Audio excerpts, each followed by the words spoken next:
Grab your beverages and turn up your interweb. Solving the world's problems 12 ounces at a time. It's Dudes and Beer.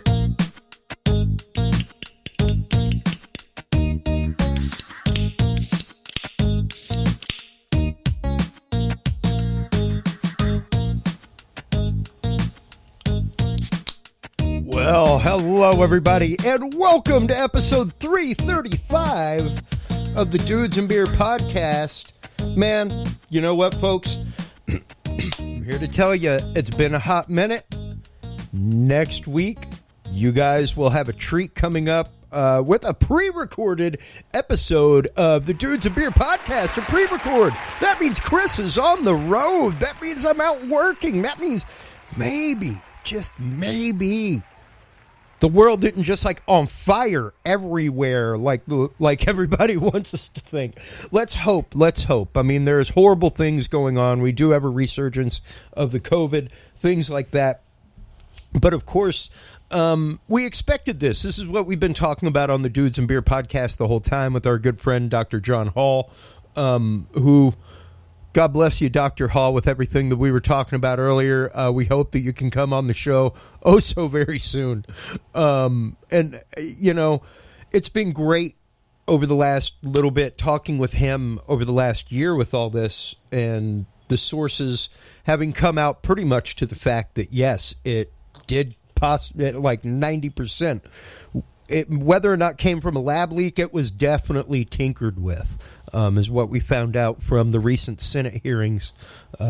And we have kept track of things since the beginning and held to the fact that it's much more akin to the common cold than anything else and been tinkered with to be more virulent. So the chances of finding like a panacea that's just going to knock it out, like we did with polio, things like that, might be tough because it's prone to change regularly just because of the fact it's a coronavirus.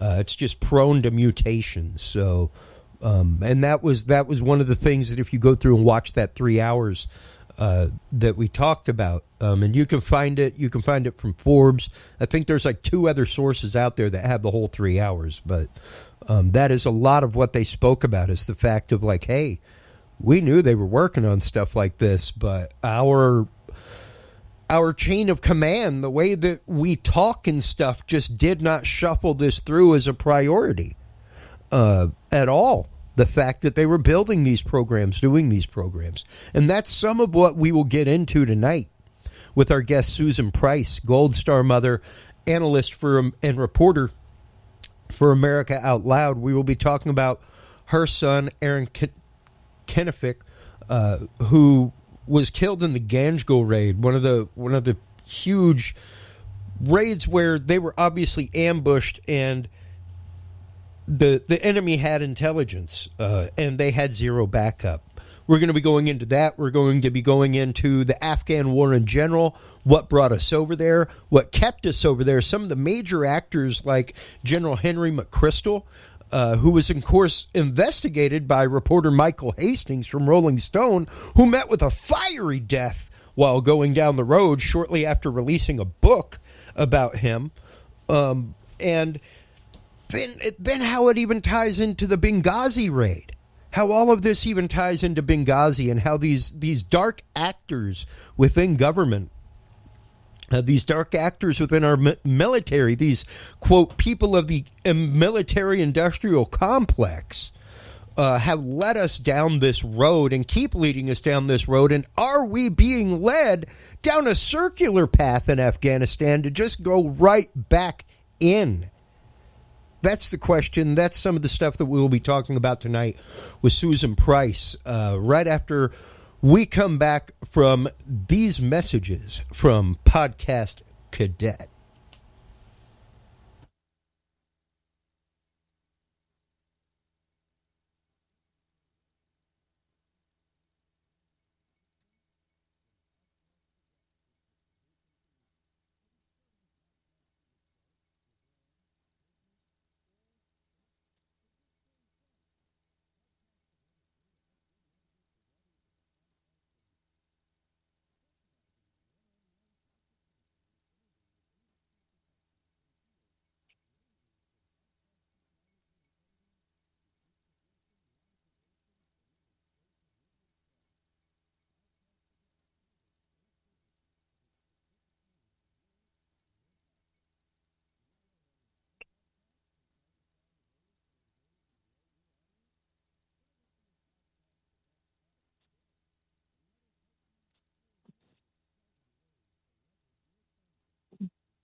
country. Permit the movement of refugees to the area of their choice.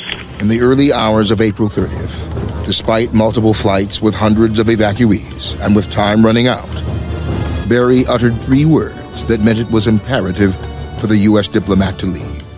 So he comes up, gets on, we fly out with the ambassador, and you make the call, tiger, tiger, tiger. That means the ambassador's out. I'm embarrassed that the United States of America is being humiliated and is leaving an area that we had come to defend.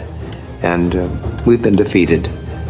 As embassy staff are evacuated, the Taliban is setting up an invasion into the capital city that could lapse into a bloodbath. In 2001, the Taliban abandoned Kabul following the U.S. invasion. At that time, Kabul's population was 500,000. As the U.S. dug its heels into a 2-decade occupation, Kabul was transformed into a growing urban middle-class center, exponentially skyrocketing into a population of 4.6 million. Meanwhile, Biden's reliance on a massive and highly trained Afghan military has already been defeated from one end of the country to the other, as Mazar-i-Sharif, the Afghan government's last stronghold, has fallen. Meanwhile, America watches a failing commander-in-chief in the first year of his presidency, mired in globalist directives, distracted with the targeting of American citizens and foreign policy disasters, vacationing at Camp David, when every American knows, whether they want to or not, that a real U.S. president wouldn't be able to sleep or leave the White House under the unprecedented pressure and intense scrutiny threatening their legacy. John Bound reporting.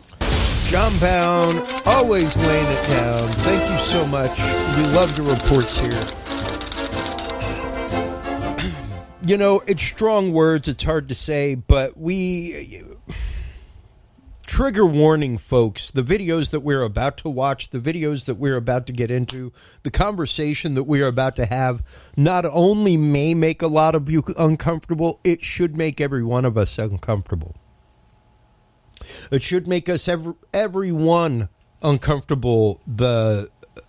Not only the situation going on in Afghanistan, the situation that has gone on there, the horrible things that have gone on, things like the Ganjgal raid, which Aaron Kenefick was involved with, son of Susan Price, our guest this evening. When you're talking about the scene in Afghanistan right now, it is graphic. It is horrifying, is the only way that you can put it. Here is footage from the Sun, which was, once again, graphic, folks, crazy, actively showing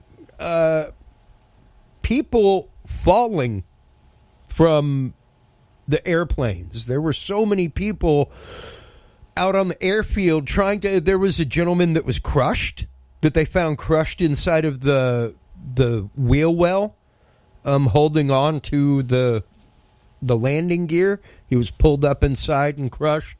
Those were active people that you saw falling from airplanes that were so desperate to get out of Afghanistan that they were willing to hold on to the side of a C-17 Constellation and try to take a ride to probably a Dirabad or wherever the closest excursion point or extraction point would be.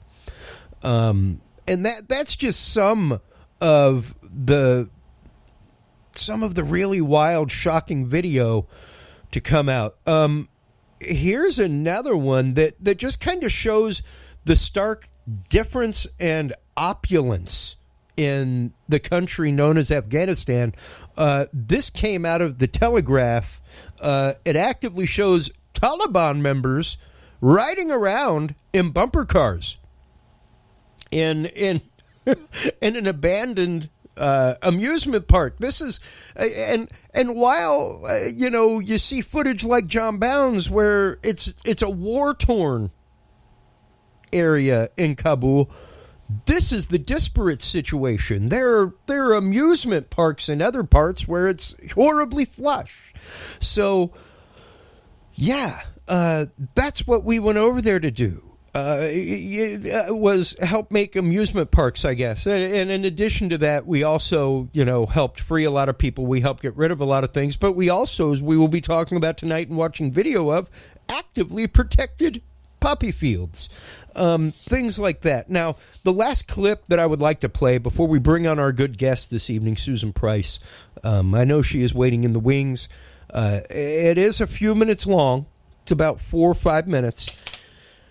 And I think it's very apropos right now, not just in our COVID environment, but to what we're going to be talking about. And the reason it's about 4 minutes is because I'm not just giving you, quote, the juice. The juice of what Dwight D. Eisenhower says is, of course, like, beware the industrial military complex.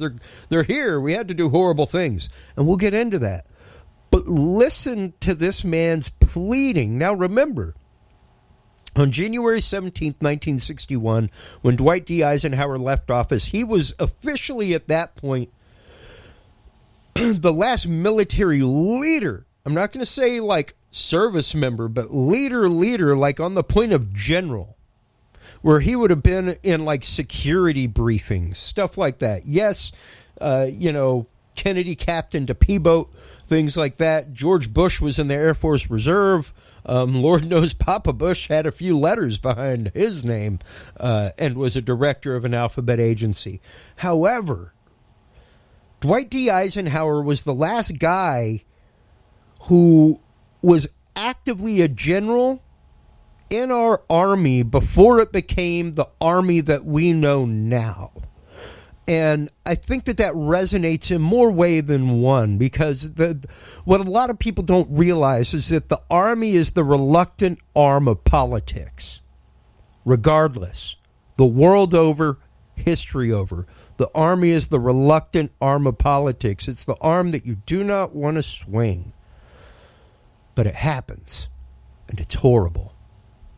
So, here for the next 4 minutes, let's listen to the wise, incredibly wise words of former General Dwight D. Eisenhower as he departs his charged office of President of the United States on January 17th, 1961. Our basic purposes have been to keep the peace, to foster progress in human achievement, and to enhance liberty, dignity, and integrity among peoples and among nations. To strive for less would be unworthy of a free and religious people. Any failure traceable to arrogance or our lack of comprehension or readiness to sacrifice would inflict upon us grievous hurt, both at home and abroad. Progress toward these noble goals is persistently threatened by the conflict now engulfing the world. It commands our whole attention, absorbs our very beings. We face a hostile ideology, global in scope, atheistic in character, ruthless in purpose, and insidious in method. Unhappily, the danger it poses promises to be of indefinite duration. To meet it successfully, there is call for not so much the emotional and transitory sacrifices of crisis, but rather those which enable us to carry forward steadily, surely, and without complaint, the burdens of a prolonged and complex struggle with liberty the stake. Only thus shall we remain, despite every provocation, on our charted course toward permanent peace and human betterment. Crises there will continue to be. In meeting them, whether foreign or domestic, great or small, there is a recurring temptation to feel that some spectacular and costly action could become the miraculous solution to all current difficulties. A huge increase in newer elements of our defenses, development of unrealistic programs to cure every ill in agriculture, a dramatic expansion in basic and applied research. These and many other possibilities, each possibly promising in itself, may be suggested as the only way to the road we wish to travel. But each proposal must be weighed in the light of a broader consideration. the need to maintain balance in and among national programs. Balance between the private and the public economy. Balance between the cost and hoped-for advantages. Balance between the clearly necessary and the comfortably desirable. Balance between our essential requirements as a nation and the duties imposed by the nation upon the individual. Balance between actions of the moment and the national welfare of the future. Good judgment seeks balance in progress. Lack of it eventually finds imbalance and frustration. The record of many decades stands as proof that our people and their government have, in the main, understood these truths and have responded to them well in the face of threat and stress. But threats, new in kind or degree, constantly arise. Of these I mention two only. A vital element in keeping the peace is our military establishment. Our arms must be mighty, ready for instant action, so that no potential aggressor may be tempted to risk his own destruction. Our military organization today bears little relation to that known of any of my predecessors in peacetime, or indeed by the fighting men of World War II or Korea. Until the latest of our world conflicts, the United States had no armaments industry. American makers of plowshares could, with time and as required, make swords as well.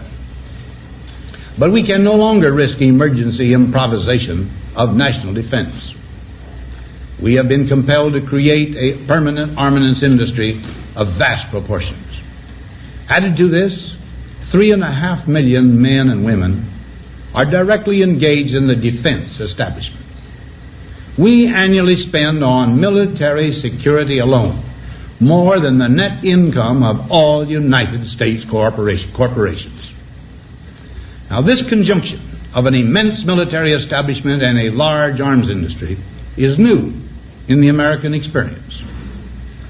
The total influence, economic, political, even spiritual, is felt in every city, every state house, every office of the federal government. We recognize the imperative need for this development, yet we must not fail to comprehend its grave implications. Our toil, resources, and livelihood are all involved. So is the very structure of our society. In the councils of government, we must guard against the acquisition of unwarranted influence, whether sought or unsought, by the military-industrial complex. The potential for the disastrous rise of misplaced power exists and will persist. We must never let the weight of this combination endanger our liberties or democratic processes. We should take nothing for granted. Only an alert and knowledgeable citizenry can compel the proper meshing of the huge industrial and military machinery of defense with our peaceful methods and goals. Amen. So Dwight. that security and liberty may prosper together. And with that, welcome back to the program, Gold Star Mother, analyst and reporter for America Out Loud, Susan Price. How are you doing this evening? Thank you so much for the long wait of an intro. Well, thank you, Chris, and I'm glad to be here. Hello, everybody. I missed you guys, and it's been going on 12 years, September 8th, that my son was taken from us, was set up by the State Department and the alphabet groups. And so, and the calamity just keeps growing and growing and growing. Well, and, you know, here in just a second, we will get into the details of the Ganjgal raid and the circumstances behind your son's death, because as I said, I want to kind of set this up as a triangle this evening, with that at the top, leading down to Michael Hastings on one side and Benghazi on the other. Oh, yeah. Right. With the whole future down at the bottom. Because, I mean, as Dwight D. Eisenhower said there, and in our pre-show conversation, it had never really dawned on me until I started listening to it again in my head that, like, if you listen to the beginning of that, I mean, number one, I've always been struck by the desperation in his voice and the urgency with which he is speaking. Because he's literally saying, like, we did this and there is no going back. There's no going back. True. Like, we cannot unpull this string. We cannot unring the bell, people. All we can do is, like he said at the end, have a conscious and educated citizenry who is willing to rein these people in and willing to go, hey, no, you will not do that. And we forget sometimes that even our elected officials, who are the ones who take us to war, Susan, are beholden to us. Yeah. We forget the fact that, that's right. And a lot of it is the misconception that we're a democracy. We are not. We are a republic. Exactly. Democracy is a form of voting, not a form of government.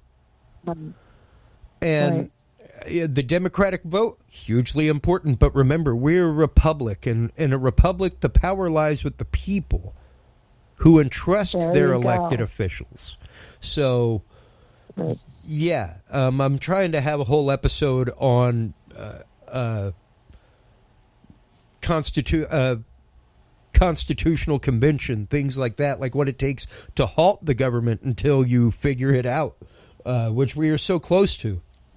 But getting into the story of, not even the story, the facts behind the military-industrial complex in America. And when you say that, it's such a big term for people to think of.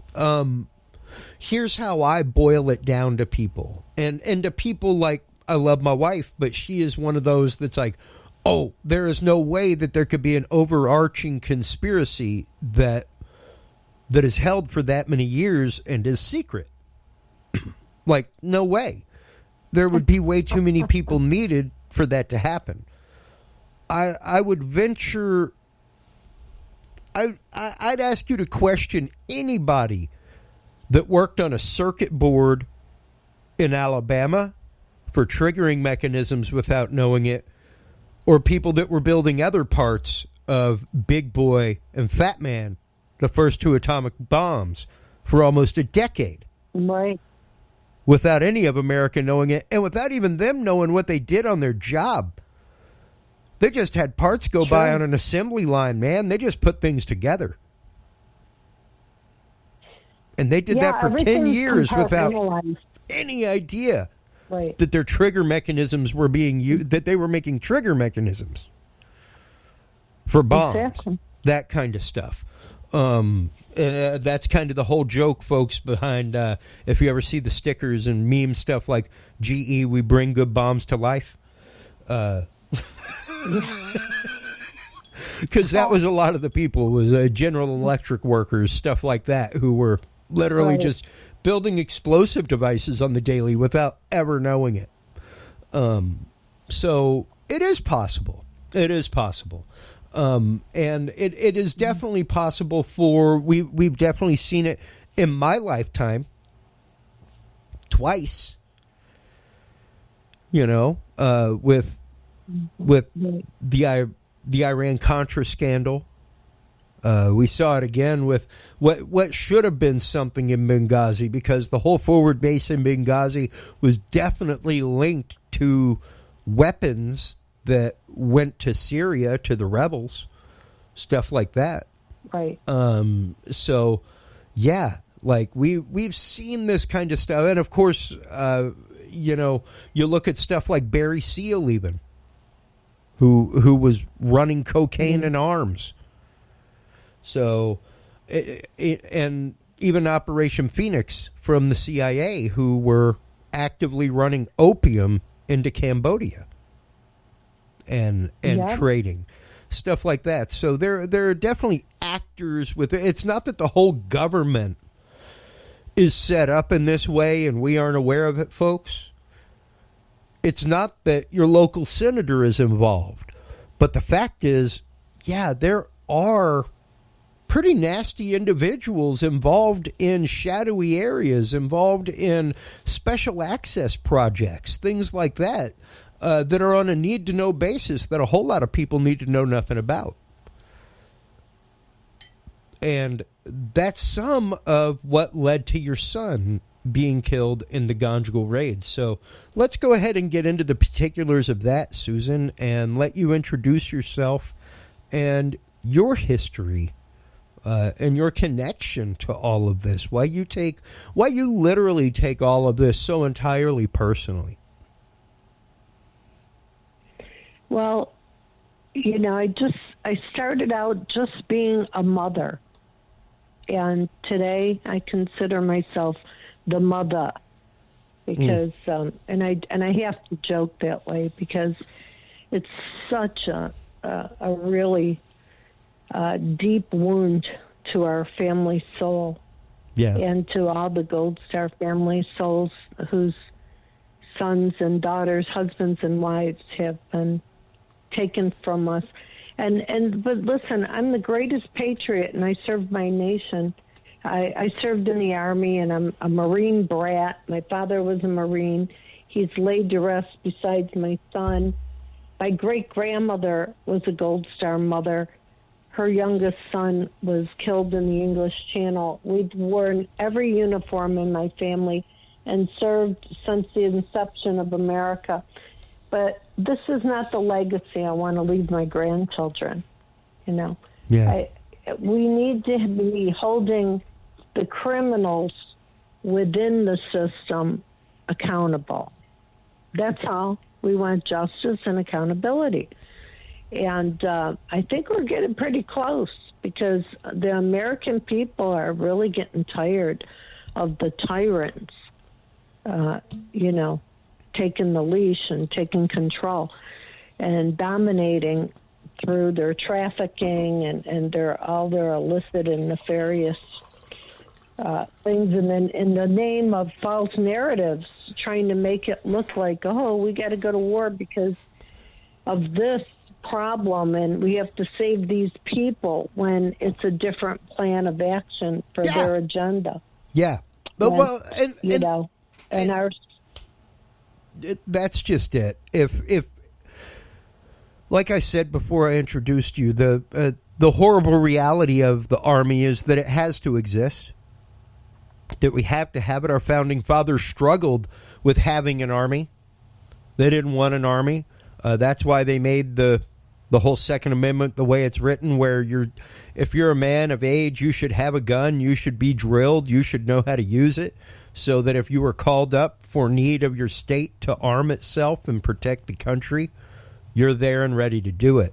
They didn't want to have a full-time army. We weren't supposed to have a full-time army. Right. And that's a big thing that a lot of people, especially in your camp, have decried for years, Susan, is the whole impasse comitatus. And no offense to a Gold Star family member, but even the whole idea that we have troops encamped among the people, stuff like that. It's pretty frightening, and the fact that we stay at because don't forget, most of these have not been, quote, wars. They have been police actions. That's part of what. And don't forget, Eisenhower was a general, which meant he took orders from the commander-in-chief during a time of war, and only during a time of war. So that's a very huge distinction that a lot of people do not realize, is that those powers of the president exist during a time of war. So by calling them a police action, we get to go do them without full-on congressional oversight, and at the same time get to maintain that machine of war that happens through us being in that state.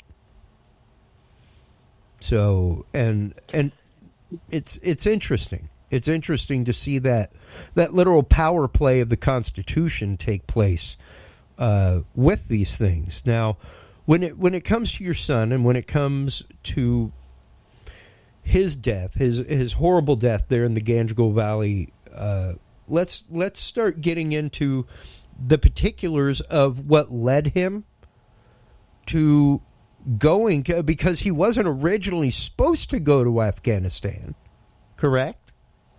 Right. So Correct. let's start getting He into. wasn't supposed to. Yeah. I mean, it was literally like a whirlwind that Aaron got wrapped up in that sent him to Afghanistan and ultimately to his horrible, horrible, and untimely demise in that raid. And the thing is, what most people don't realize that are not military, they know usually about a 6-month window, who's going where. Okay, so the forces that be, and you have your shadows that always, they live and they haunt the DOD and the Pentagon. They know exactly who's going to be where, at what time, and doing what. They know their blood type, their social security number. They say that they need to know every man and woman's the numbers so that they can order munitions and food. But, we know it's more than that. They're watching who's doing what. And if there's a hit on you, that makes it easy for the bad guys to, do what they got to do. And that's it in a nutshell. And so my son had only been over there 6 weeks in a few days. And, our whole family had a bad feeling about him going over there. He was an embedded training team, a trainer with the group 228. And the team before him didn't see any action at all.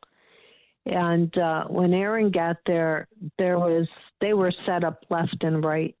And we found out, and it's even in the investigation report, it's mentioned that some member of the State Department had been to visit the village elders in Ganjgal, which is right on the Pakistan border. And, you can't get in and out of there without those elders and people okaying that. But also what took place was a series of other events to unfold. And the day before, my son and his men, 4-man Marine team, were up at Camp Monte, and it was an outpost up in the mountain area outside of Camp Joyce, the headquarters. And they had been attacked, and we almost lost them that day, the day before. And so my son took some shrapnel in his arm, and everybody survived. And Dakota Meyer, Captain Lieutenant Johnson, Navy Corpsman Layton, and my son, they were celebrating and praising God for being alive and smoking cigars and just talking. And a few hours later, a phone call came in from somebody from one of the officers at Camp Joyce saying, you guys need to report early in the morning, 2:30 in the morning, to the Camp Joyce. We're going into Ganjgal, the village. And so Dakota Meyer asked the interpreter, what is this Ganjgal? And he said, it's a bad place. A lot of people don't ever even get out of there. It's a remote village. Well, what was going on that very same day, the day before my son was killed on September 8th, all this went down on September 7th, where you had the State Department visiting the village elders, asking them, how much money do you want and need? What do you need it for? And so they said sewer systems and to rebuild their mosques. And that same day, my house got broken into. That evening. In fact, I actually was moving out, but nobody knew it because I had done it over the course of a few months and secretly. And, you couldn't tell. I was putting things in my vehicle in the garage and taking it out of there. But when I came back from going to the storage unit, someone had broken in through the garage. They had used a universal clicker to get in and then a crowbar to get into the house and I have an idea what they were looking for, which was a computer that my son had when he worked at Central Command with all the generals. And was that in your possession at the time? Yeah, it was. Oh, wow. And I had just moved it days before. And that was something that he had when he worked for one particular bad general that I sent you that video with Michael Hastings. Yep. Yeah. That guy, he had worked for him in J5, Strategic Plans and Policies. In fact, I got to tell you, this is really odd, or maybe it's really a strange coincidence that particular general was in a picture which disappeared from the computer, from any of the, you know how they got rid of stuff. But he was in a picture with another general, and it showed them in Ganjgal, the map of Ganjgal, the very area where my son was killed. And that picture was taken a couple years earlier. It was really, really scary. But anyhow, this particular general that my son worked for was also an arms dealer and worked in the State Department the year before my son was killed. And his brother worked in was the treasurer, deputy treasurer. And the other brother is the vice president of Oshkosh Trucking that has the $1 billion contract for driving the trucks to pick up the drugs. So all West Point guys connected to more West Point guys that did bad things, shady things to our valor over there, our other officers. So let's just say for over 12 years now, I've been following, almost 12 years, I've been following the activities of everybody. And they're part of the Biden group. They're all best buddies with the Bidens and the colorful alphabet group. So there's the good military and there's the bad military. And my son had words with this bad general and put him on notice and called him unethical and everything because, he knew stuff about him. And so that's the backstory. Dakota Meyer and Captain Will Swenson, who are the 2 Medal of Honors, that's the front story. I got the backstory. I'm the mother. I know. Even my son would tell me, Mom, you just know things, you know too much. And that's before there was ever the Facebook and the Google and all this other stuff that you learn. It's called common sense, reading, knowing your history, following the behavior of people, and just having an old-fashioned approach to research and connecting the dots. And so anyhow, with that being said, the year before my house was broken into and my son was killed, I was the victim of a drive-by shooter on my way to work. And and various other things. I had been followed the last 2 years of the Bush administration, the entire 8 years of the Obama administration, followed by the DOD, the FBI, the State Department, and also there were Blackhawks over my home and that of all my friends when I was across town visiting. I know it sounds bizarre and strange, but I'm not the only high-profile Gold Star mother that this has happened to. It's happened to some of my SEAL Team 6 friends and others that have a voice. And we're tired of this. You know, we want justice and accountability. And it's been a wild ride, Chris. Well, and you know, it is horrible whenever you consider, especially Gold Star families and people in them, as we put up on screen, like they're families that go back generations in service to our country in the military. So there becomes this almost incumbent drive to join. And to have the faith that what you're doing is the right thing. And when you find out, like your son unfortunately did, that, you know, Colonel Kemet, who he was involved with, and things like that, were nefarious individuals involved with special access programs and involved with dark programs. And ultimately, because of what he found out and had access to that he did not agree with, was ultimately sent on this doom raid on purpose with no backup. Right. With no backup. And when they called for backup, nobody came. Much like the folks in Benghazi. When they called for backup was too far. Oddly, like 45 minutes too far away to be effective.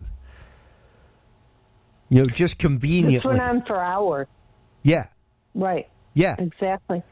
And let's not forget that when they were in the remote village and, you know, they were waiting on the choppers to come and rescue them. And then there came a call from General Rodriguez, Michael Rodriguez, who worked at CENTCOM at the time, and he called in from Tampa, Florida, and said, you know, clear the airfield. Do not rescue. Clear the airfield and left my son and his men to die. I mean, that I got a problem with that. I'm the apple tree. My son's the apple. I come from a long line of warriors. I'm a woman. I'm the mother. I'm the mother bear. I am a mother bear. And I bring many mother bears with me, and fathers too. We've had enough. This is like going after the Romans when we know how they crucified Christ. We're tired of it, and we want our justice. We're going to get it too. We're on the right side of God,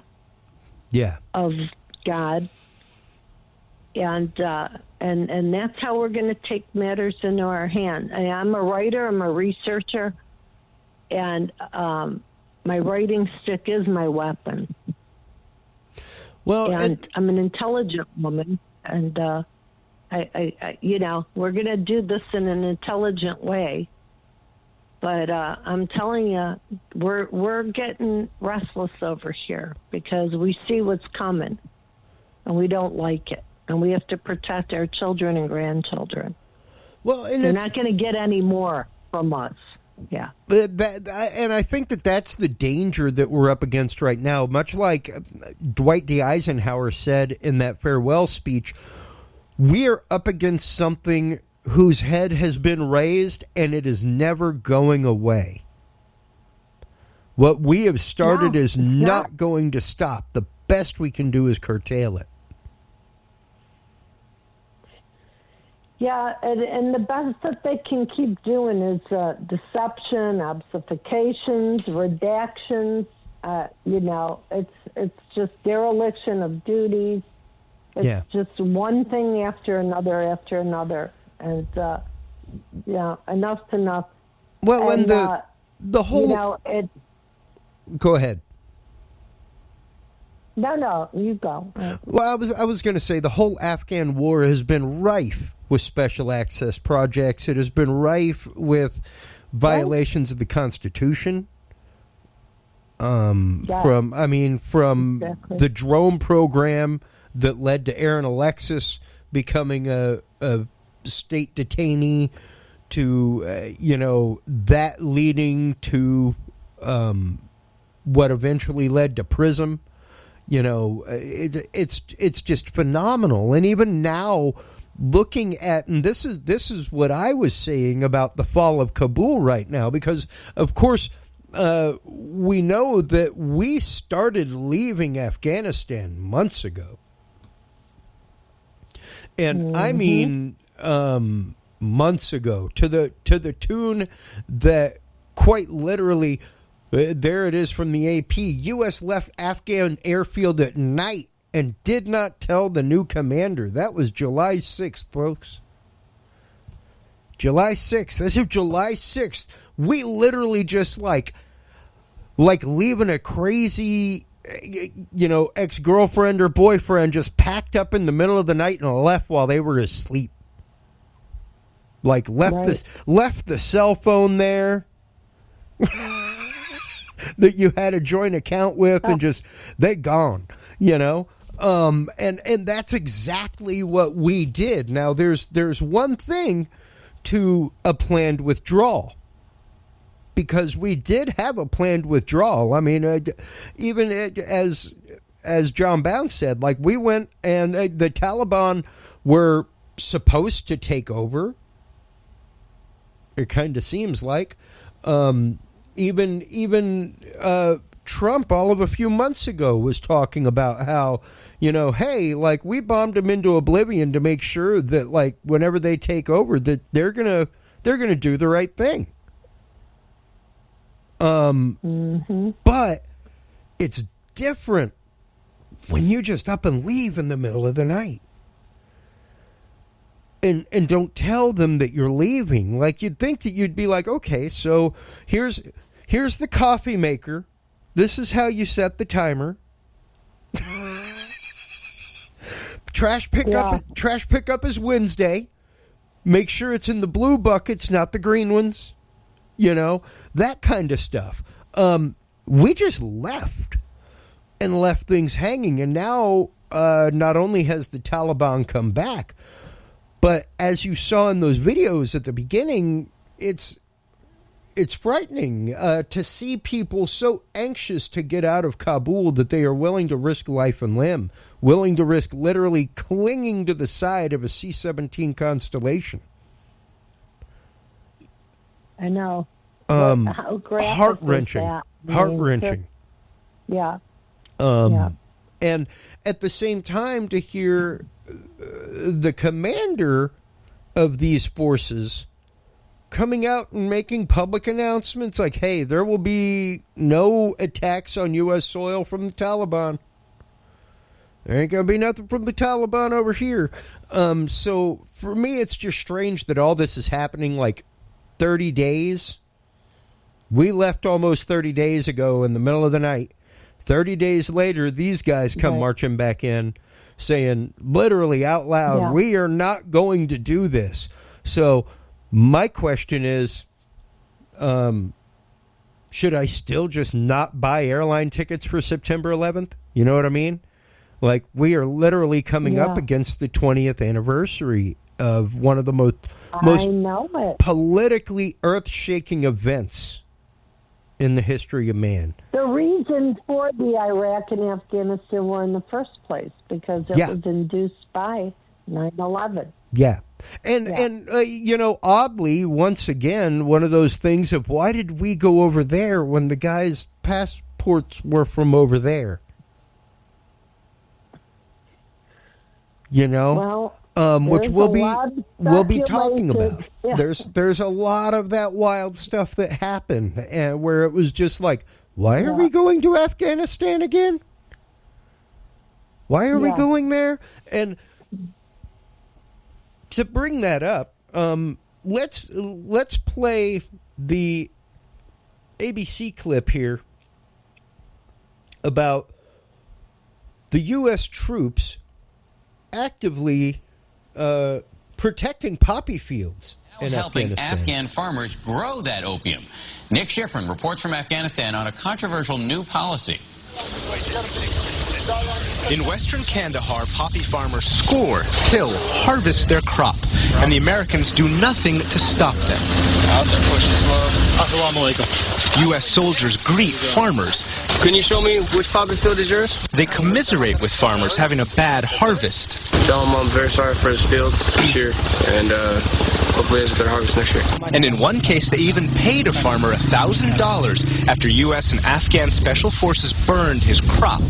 If you can come down to the base or on my next visit, I'll make a payment. This is controversial. The opium trade is the Taliban's main source of funding. Around here, this poppy isn't only a plant, it's the very basis of the economy here. Poppy grows everywhere in this area, and most of the farmers base their entire income for the entire season on this harvest. And that's why soldiers ignore and encourage the farmers. If the U.S. burned their crop, farmers would blame the U.S. for their poverty and turn toward the Taliban. I'm not going to lie to you, this farmer says. If my poppy were destroyed, I would be very angry. If we secure them having a good harvest, now they're going to get paid for all their hard work, and then we can deal with the trafficking afterwards. And that is the new U.S. policy. After farmers get paid, try to capture drug traffickers. These troops have confiscated 10,000 pounds of opium before the profit reached the Taliban. One day the U.S. hopes to convince farmers to choose legal crops. Until then, the seeds of the insurgency grow in these fields. Nick Schifrin, ABC News, Kandahar. That was close to the beginning of the war in Afghanistan when that clip came out from ABC News. And of course, I mean, there were even Geraldo Rivera famously was out talking to them about that. There's a great clip, I have it actively, of General Petraeus at BYU talking about why we were out protecting poppy fields. And our listener James Dancer has come up on our chat function and actually said you are spot on with your analysis of things, Susan. And it's horrible once again to think that families like yours, y'all are quite literally, and y'all are the families that are chosen for recruitment posters. So if you want to know like why she takes it so personally, because when you're chosen for recruitment posters, when you're chosen to go like speak at West Point, you are being asked to move and motivate a military. You are being asked to move and motivate people on your word, on your family's blood. You know? That's right. And not only that, but you're being used for recruitment. So to know that your family's actions, things like that, the stories of their heroism and bravery are being written about in Stars and Stripes, and those copies are being given to kids walking into recruitment stations. You know, that kind of stuff. How is that not propaganda? Is my question. Definitely. Yeah. And you know, well, I will can see you, why you would be livid. Oh yeah, I'm definitely livid, and the thing is, Gold Star families, we do not want our family heroes to ever be forgotten. Yeah. You know, their valor and their honor, it far exceeded the battlefield. It was they were leaders as children. My son was a leader as a young man, as a boy, and always looking out for people. And here I had a bright light in the world, and then he thinks that he's going to make a contribution to our great nation and serve our country, because less than 1% of Americans serve in uniform. Isn't that a tragedy in and of itself, with the numbers?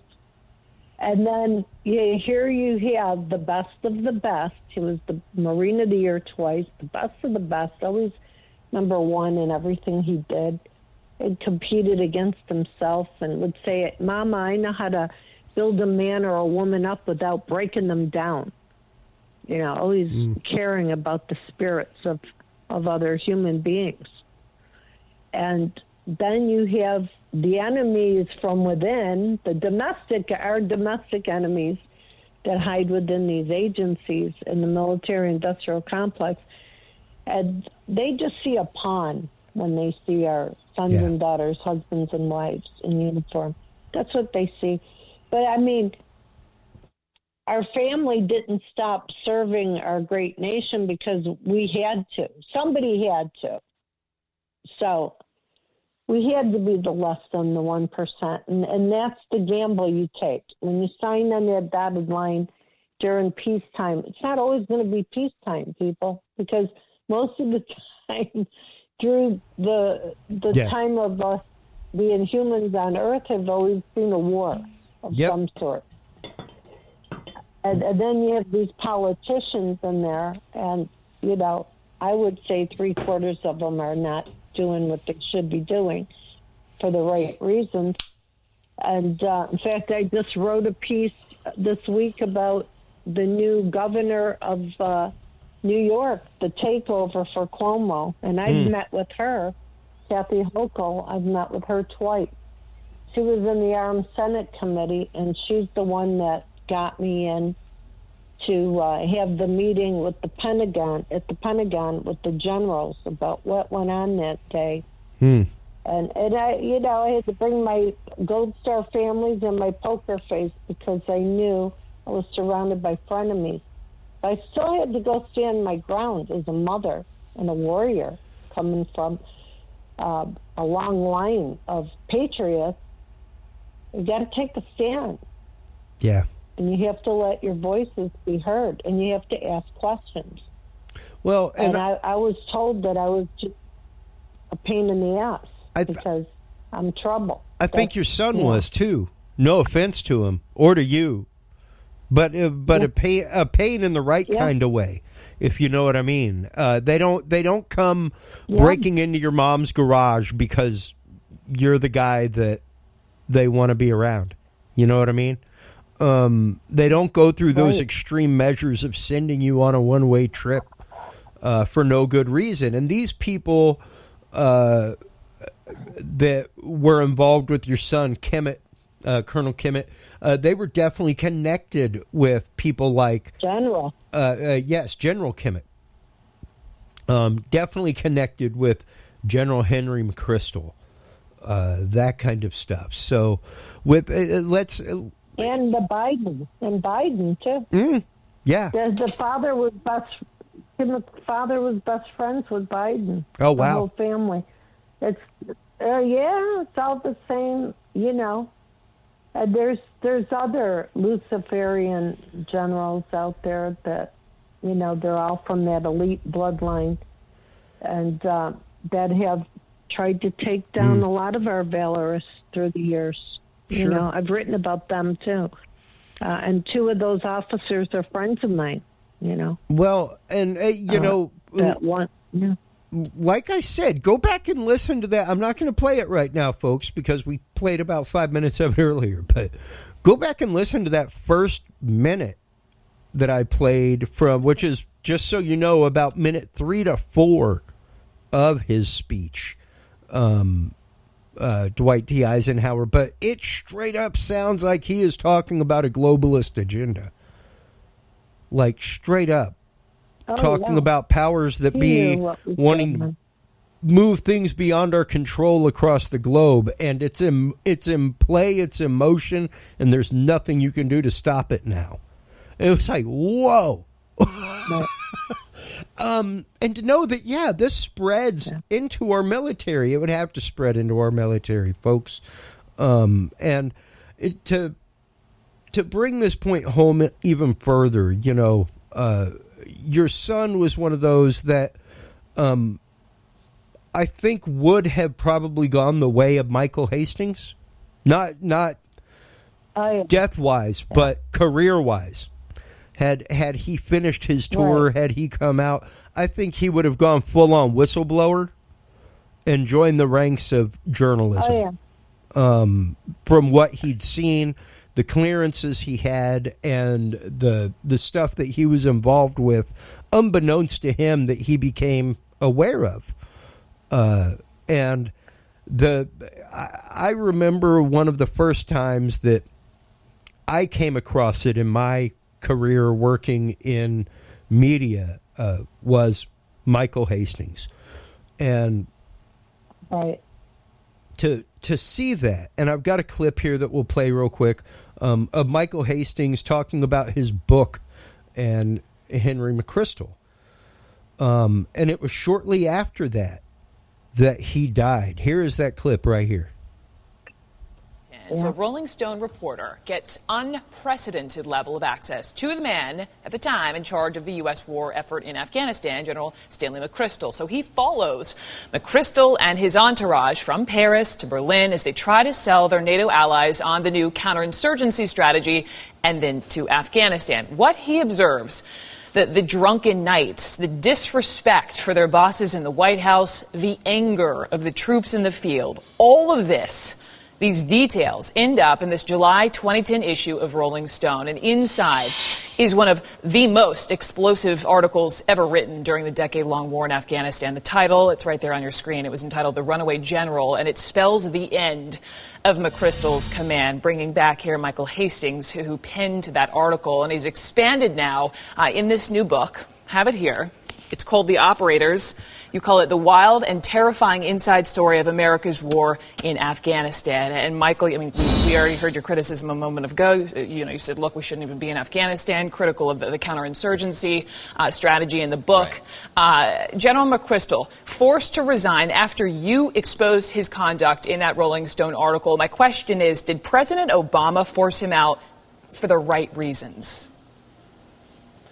I mean, I never really weigh in on whether or not General McChrystal should have been let go or not. I think clearly this wasn't the Rolling Stone. What he had said in Rolling Stone and after the Rolling Stone story came out, that wasn't General McChrystal's first incident with the White House. In fact, it was sort of like a 3 strikes and you're out. General McChrystal had been publicly critical of Vice President Biden a number of times, and the White House felt very burned by the Pentagon during the entire Afghan strategy review. So I look at this as one of the steps that President Obama has taken to reclaim or retake control of the Pentagon. Okay, one of the steps. There is a now infamous moment in this article that you expand on in this book. So you have McChrystal. Let me set this up. He's talking to his top advisor, Jake McFerrin, about Joe Biden, Vice President. So here's the exchange. I'm going to read this. Quote, "Are you asking about Vice President Biden?" McChrystal said with a laugh. "Who's that? Biden?" Jake said. "Did you say bite me?" Everyone started laughing. Jake finished off the back and forth with another jab at the Vice President. For all their disrespect, you say Biden was actually the only one who was right when it comes to strategy in Afghanistan. Why do you say that? I would say if Vice President Biden had his way in the strategy discussions of 2 years ago, we would not be looking at that video that we just showed earlier today. Because what Vice President Biden advocated for was a limited footprint of American soldiers and Marines in Afghanistan to focus on the specific counterterrorism mission, meaning specifically target the terrorists, the al-Qaeda-linked terrorists, who threatened the United States homeland. That's what Vice President Biden wanted to do, and that's where actually we're on the path now. We're heading towards that path. Counterterrorism Plus. And great coverage there about that story from CNN. I remember when that aired and when the book The Operators came out. I also remember the incredibly horrible aftermath, which was, oh my. There, let me do that. There we go. That was the actual fiery car crash of Michael Hastings. Yeah. Going down the road. There it is right there. That's the actual security camera footage of him just going down the road and his car bursting into flames. That happened shortly after this report. That happened shortly after this book was released. And it was pretty phenomenal. I remember that being one of the moments that stuck out in my mind as like, wow, that guy was just killed. I remember it too, and I remember thinking, I know some of the people involved. Yeah.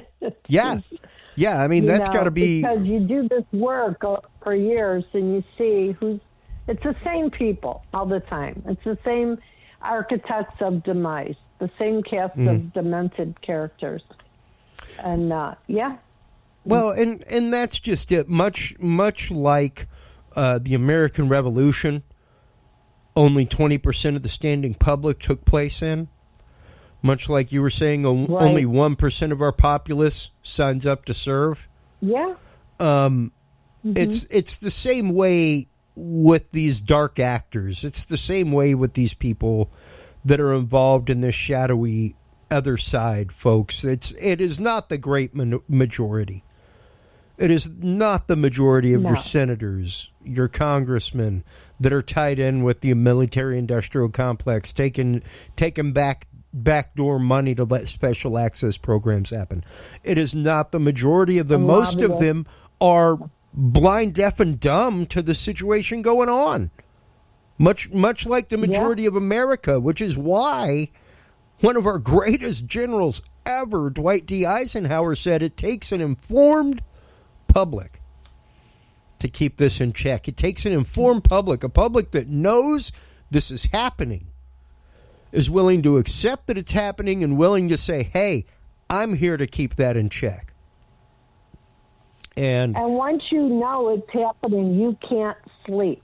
It just becomes, you look at the holidays and everyday life differently than before. It becomes a burden, but yet, in a way, it becomes a gift, because it's the gift for your children and your grandchildren, because you know what's going on and you protect them. But it's a burden because we are the watchmen and women, and we're doing the work, and it's just a lot of sleepless nights. Well, it really does. You have a different connection to this story and to this cause and to all of this than the average person. Not only because you served, but because of your family's service and your family's sacrifice and your son's sacrifice. You were, much like him, pulled into this gyre. And I say gyre because gyre is normally associated with trash. It's like a whirlpool of trash. Definitely fate and destiny brought us into it. Yeah. It is not a path that you chose. It's not like one day you said, "Ooh, you know what? Yeah, I'll go to that secret meeting that I was invited to." That didn't happen, and it's hard when you served properly and you see this happen. It tears you apart inside, because you have a sense of responsibility. And when how is it received by most people? Because of course, our audience is reflective of this message, let's just say. They understand this message and this mission beyond most. But how is this received by most people whenever you, even whenever you sit around a dinner table at a fundraiser, which you're invited to all the time? Well, 12 years ago, 12 years ago, people would look at you like you had horns coming out of your head. But today, people are, I really believe the masses awaken, and really they have. People are believing and seeing now because it's in front of their face, you know. What I've seen emerge from the battlefield and through the history of my family, you know, through generations and decades, Americans just got a crash course over the last few years. And so, you know, a blessing or a curse, I've had to live with this. And again, it's not the legacy I want to leave my grandchildren. And that's why I'm doing what I'm doing, because one day when they say, Nana, what did you do to make a difference? I don't have to be ashamed of saying I ensured your security and sovereignty in my own special way. Yeah. And, you know, and then that's the greatest love. Yeah. I firmly agree. I got to give mad props to one person in my life, and that is my wife, who supports me unendingly in the message and the mission of this show. And believe me, there are times, Susan, where I have come to her about whether or not to have a guest on.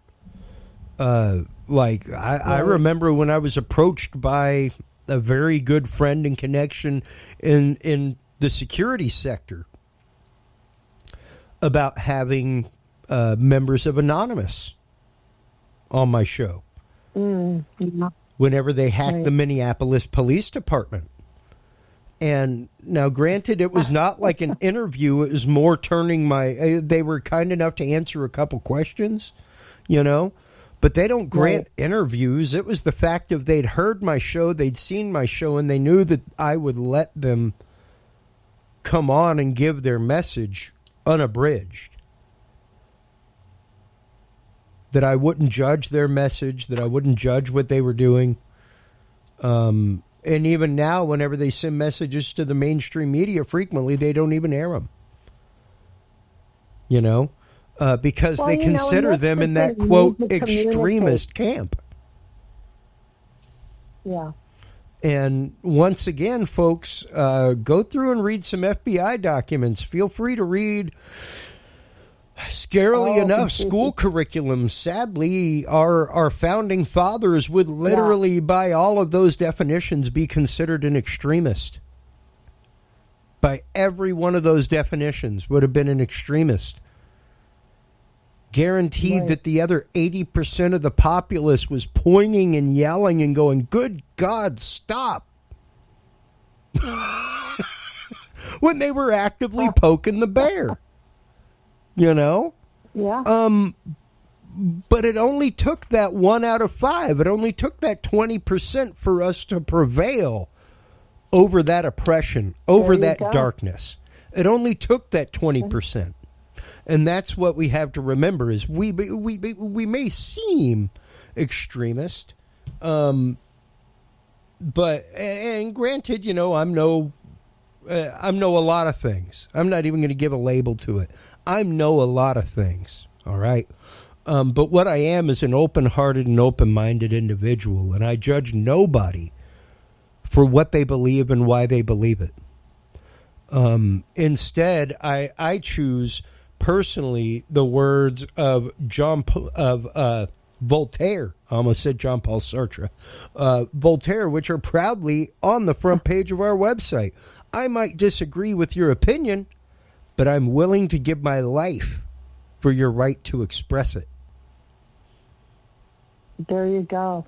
And you know what? And that being said, that's exactly the the people of this nation, and especially the leftists, have more of a voice than my son had on the battlefield that day, calling for air and artillery support, which fell on deaf ears. And those that were in the air-conditioned tactical operation command with this one particular officer, Peter Granger, from Fort Drum. This guy, he very bad dude. I tied him in with the general from years earlier, and of Bad Kreuznach, Germany, and Baumholder, Germany, 1st Artillery Division. They were connected, and I thought, isn't that interesting?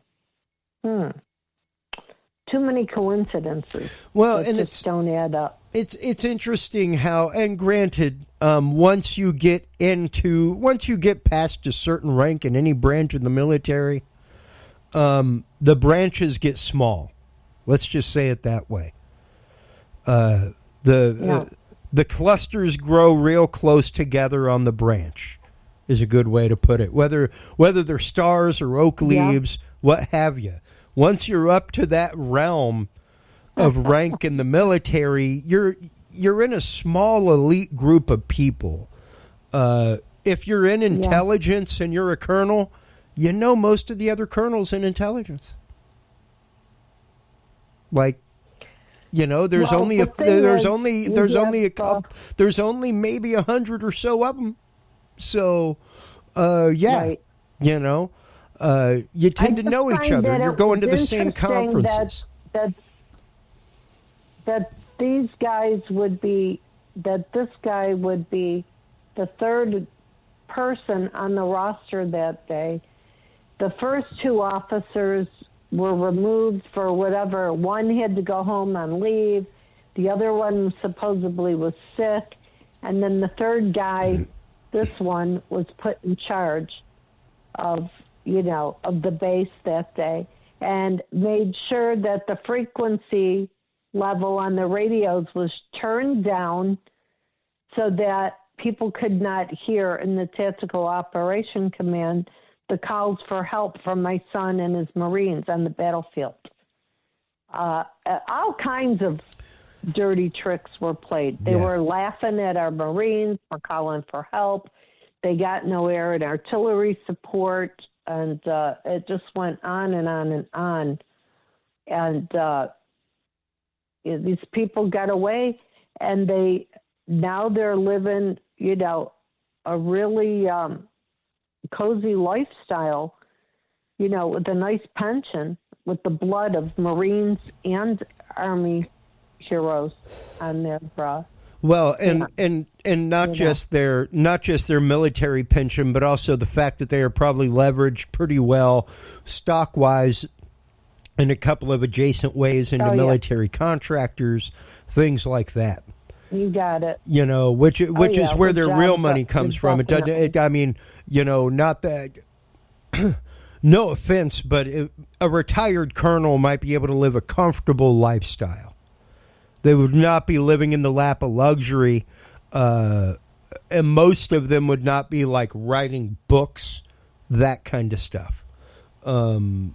Right. So, whenever you see them like move into the world of private contracting, move into the world of being a, quote, consultant, that kind of stuff. Even and it's interesting to see how many of them go on to become not on the verge of political pundits, but really more mouthpiece to the media. And very much like an assuring, like, no, you should trust this in this kind of way. And it's always very interesting to see that happen, to see which ones take that turn, and which ones, like Colin Powell, come the end of their stuff just ghost, because they don't want to be involved in all that nasty,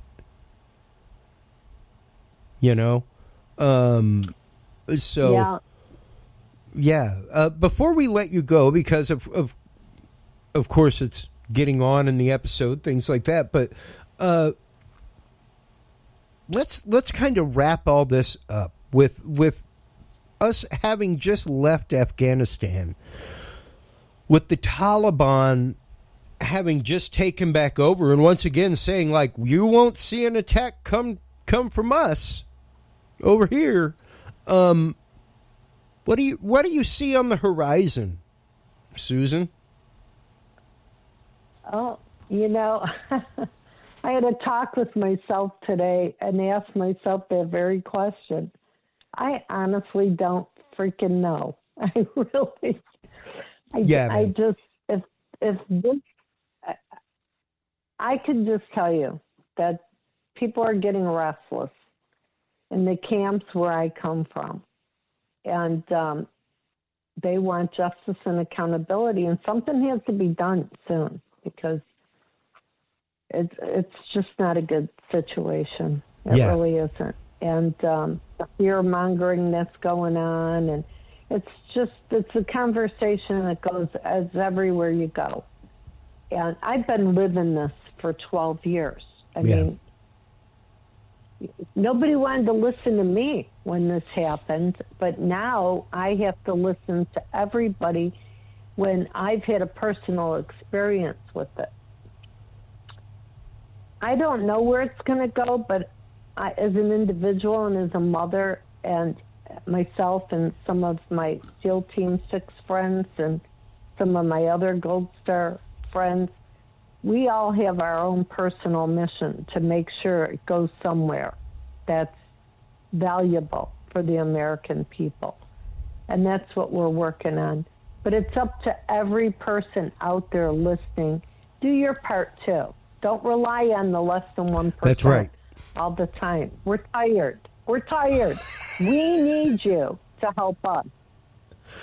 Well, and the thing is, become an informed citizen. Number one, and hey, like, you have bled for this country, Susan, but you are willing to question the motives of our country.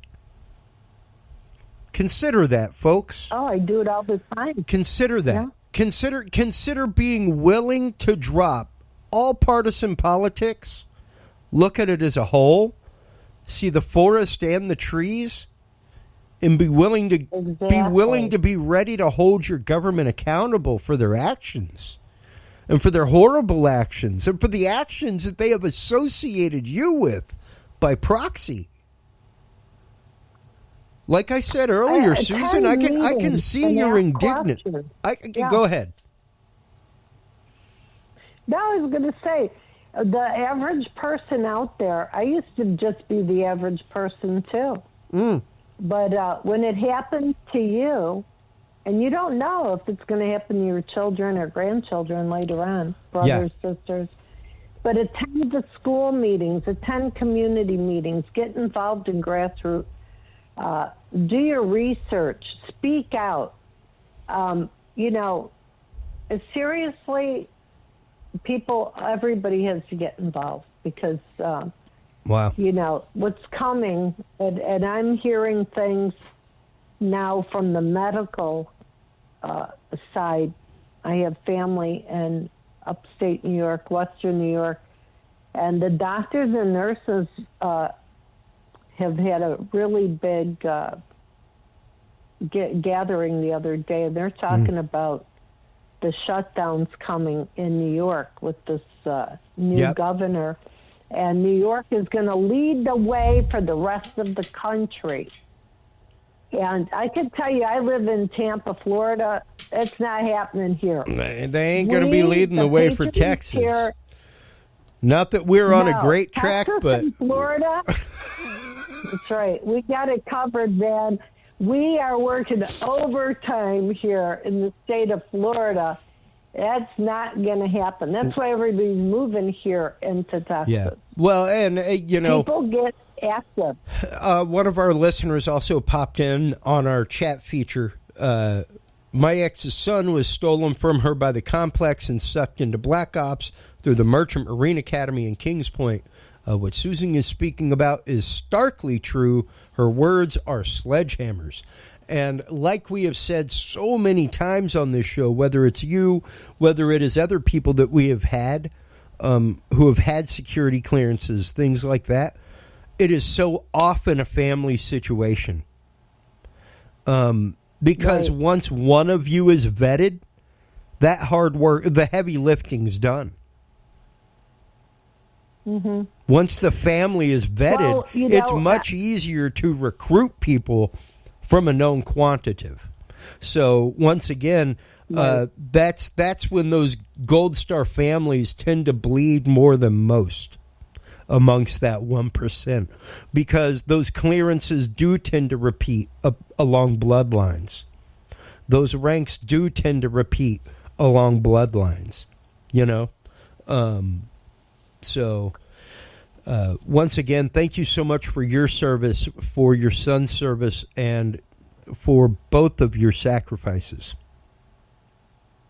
Well, I appreciate it, and I just want to say that I'm grateful for Buffalo, New York, who's going to be honoring my son on September 2nd and dedicating a unit at the Boys and Girls Club of America in Aaron's name for his mentoringship. So, yeah, that is absolutely awesome. As a Gold Star families are just honored that our sons and daughters, husbands and wives are never forgotten. And like my son said, I love my nation and I give my blood for it. Yeah. And he did. And he died doing what he loved to do, but that's not the point. The point is that this is America, this is the world, and you still have criminals running amok. And it's up to good people like us with a moral compass. We can't allow it because our children are our greatest legacy, our greatest gifts. It's no good we have to protect them. Yeah, it's no good when the criminals have rank, whether it's in a civilian or military association. So, exactly. But thank you for having me on, and always. I'll come back again. We'll get into the other dot connections that we didn't get to do tonight. So many. I mean, we could go on for hours once again of connect the dots and watch the constellations appear. Yeah. Like it's crazy. So thank you so much for your time as always, Susan. Thank you so much for your connection to the Afghanistan papers. I'm going to show that on screen real quick from the Washington Post. I will make sure to link this in our article as well as in our documents page. There are tons of documents in here, folks, about the Afghan war, all kinds of things. Susan was kind enough to share that with us tonight. Please do make sure, Susan, please do make sure to hold on one moment while we close things out. Please do hold the line. While you're online checking out everything that there is to do with Gold Star families, how you can help them, how you can support them, make sure to stop on by America Out Loud. That is where you can find the work of Susan Price. That's where you can find some other great stuff about exactly what we're talking about. While you're online checking out America Out Loud, make sure to stop on by the Dudes and Beer Podcast. Dudes and Beer Podcast is where you can find all of the episodes. That's where you can find our app. That's where you can find everything Dudes and Beer. Stop on by dudesandbeer.com/app and download our free app. Coming soon for, it'll all be rebranded for Christmas. Anyway, take care of yourselves. Take care of each other. Until next time, if you can't be good at it. We'll talk to you soon, everybody. Bye-bye. Thanks for listening to this episode of the Dudes and Beer Podcast.